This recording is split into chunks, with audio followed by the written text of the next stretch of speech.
Hi everyone, in this video, I'll show you how to fix Origin setup, MSVCP140.dll and VCRUNTIME140.dll error.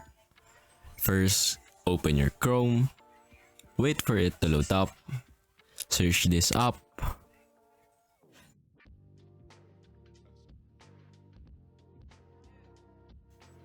click on enter.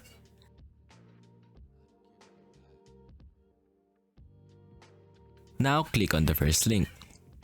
Scroll down and choose here what version your Windows is compatible with. Mine is compatible with x64. Now simply click on it. Wait for it to be downloaded. Now after downloaded, simply install it by double clicking it.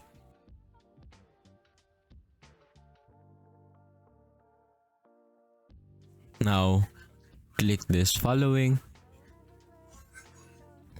Wait for it to be installed.